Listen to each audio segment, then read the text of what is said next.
Good morning, this is XPulse AI Morning Mix. It's Wednesday, July 1st, 2026.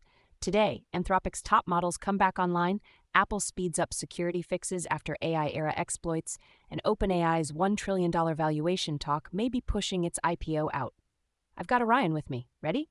Ready? Let's jump in. Lead story. Anthropic's most powerful models are coming back. What changed? NBC News reported on July 1st that the U.S. Commerce Department removed export restrictions that had forced Anthropic to suspend access to its top models, Fable 5 and Mythos 5. Anthropic says it's now restoring access after taking them offline in mid-June over cybersecurity concerns. So are they fully back or staged? Staged. Anthropic's message is access is being reinstated, but they'll keep coordinating with government officials as they do it. Translation: expect guardrails, eligibility checks, usage monitoring, maybe region-by-region restores to avoid triggering another shutdown. What does this signal about U.S. policy mood? It suggests the government is willing to loosen a hard stop if the vendor can meet security expectations. It's not anything goes. It's more like prove control, then ship. And it puts pressure on every frontier lab to show they can operate safely at scale. Staying with security, Apple is changing how it ships fixes. What's the new posture? ZDNet reported on June 30th that Apple will shorten the time between discovering vulnerabilities and releasing fixes across iOS, iPadOS, and macOS, pushing updates faster instead of waiting for scheduled release cycles. The backdrop is a rise in AI-accelerated exploit discovery and faster weaponization. Was there a specific trigger called out? The reporting points to advanced AI tools increasing the speed and scale of finding exploits, including a reported case involving Anthropic's Mythos bypassing macOS security. Apple's response is basically operational: ship patches on a rolling basis and tell users to apply them immediately. For listeners, what behavior changes now? Treat updates like seatbelts, not weekend projects. Turn on automatic updates where you can and don't postpone. Nothing says update me like AI hackers. Let's talk markets. OpenAI and the $1 trillion number. What's being reported? The Street reported on June 29th that OpenAI's push for a valuation near $1 trillion may be shaping, may be delaying its public listing timeline. The piece says the company resisted lowering that target, keeping it about 17% above its most recent private valuation of $852 billion from March. Why would that slow an IPO practically? Because IPO pricing is a negotiation with public market reality. If your internal anchor is $1 trillion, you either wait for markets to catch up or you risk a downbeat debut, and a stumble becomes a story in itself, especially for the biggest name in AI. Does this ripple beyond OpenAI? Yes. The article ties it to broader investor reactions across AI-related equities. $1 trillion is a lot of commas, and it sets a reference point. If OpenAI can't clear that bar cleanly, everyone's growth narrative gets questioned. Washington update: the House passed a big kids online safety package that includes AI chatbots. What's in it?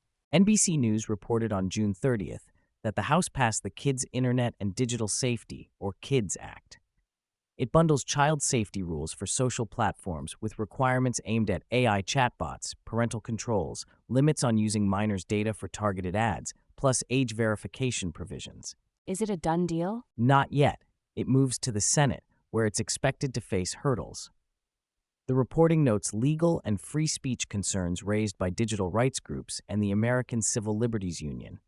So passage in the House is significant, but the final shape could change a lot. What should companies building chatbots listen for? Two themes: duty of care for minors and accountability for how systems interact with them. If you're shipping conversational products, you'll likely need clearer age-aware UX, stronger default safeguards, and better audit trails for how the system behaves with young users. Qualcomm took a hit on the market after an AI push. What happened? Investing.com reported on June 29th that Qualcomm announced a roughly $3.92 billion acquisition of an AI software company, alongside market chatter about a possible $8 to $10 billion bid for an AI compute startup. The combination helped drive an intraday sell-off of around 8%. Investors hate the strategy or the price tag. Mostly the financing risk and uncertainty. Buying your way into data center AI can mean dilution, debt, or pulling cash from other priorities. And if the rumored bigger hardware deal happens, markets immediately ask, can Qualcomm integrate it? And will margins look like phones or like capital-intensive compute? What would make this move look smart in hindsight? If Qualcomm can pair software plus dedicated AI compute into a credible enterprise stack, then sell it through existing channels, investors may forgive the sticker shock. But the burden of proof is high because NVIDIA set expectations for execution speed and developer adoption. On Jobs, a major insurance player says AI drove layoffs. What's the report? Insurance Business America reported on June 30th that Acrisure cut 2,250 roles in May, explicitly citing AI-driven automation. It was their second AI-linked reduction after cutting 400 roles in October 2025. Analysts say these kinds of AI workforce disclosures are showing up more often in filings and earnings calls. Is this mostly back-office automation or core insurance work? Often both. Claims intake, document processing, call routing, policy comparisons, those are ripe for automation. But the bigger change is decision support. Underwriters and agents can do more per person when models summarize risk factors, draft communications, and flag anomalies. What should we watch for across the sector?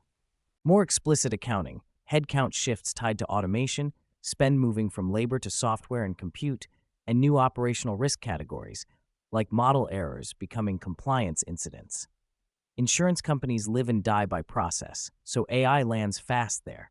Before we wrap, let's do a few rapid hits across labs, policy, and chips. Start with Anthropic. More than just model access news, right? Yep.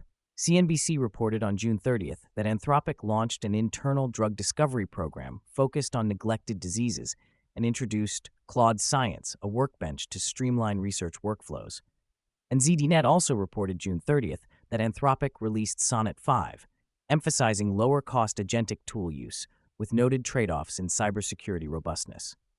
On regulation, what's happening in the US and Europe? NBC News reported June 29th that a bipartisan poll found most U.S. voters want tighter AI regulation, including government-led safety testing support across parties. In Europe, Digital Watch Observatory reported June 30th the Council of the EU approved Omnibus 7 changes, streamlining parts of AI Act implementation to improve legal clarity rather than rewriting the law. Chips and infrastructure. Any enforcement or supply chain signals? Courts reported June 30th that Taiwan prosecutors raided Supermicro's Taiwan offices amid an expanded probe into alleged NVIDIA chip smuggling to mainland China. And Digitimes reported June 30th that new platforms, NVIDIA Vera Rubin, AMD Helios, AWS Trainium 3, and Google TPU updates could boost server shipments in the second half of 2026. Money and markets. What stood out?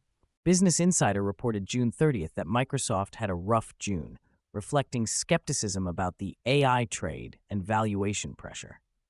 BigGo Finance reported June 30th that Grok raised about $647 million to expand its inference cloud. Let's Data Science reported June 29th Merendil raised $200 million at roughly a $1 billion valuation for a self-improving AI research platform. And CNBC reported June 30th chips had a stellar quarter, led by names like Lam Research, Intel, and AMD, while NVIDIA largely sat out that rally. And one last policy note, privacy. The regulatory review argued on July 1st that the U.S. National AI Framework from March leaves Fourth Amendment questions under-addressed, especially government use of AI in searches. It's a sign the next round of AI policy fights won't just be safety, it'll be civil liberties and due process. That's Xpulse AI Morning Mix for Wednesday, July 1st, 2026.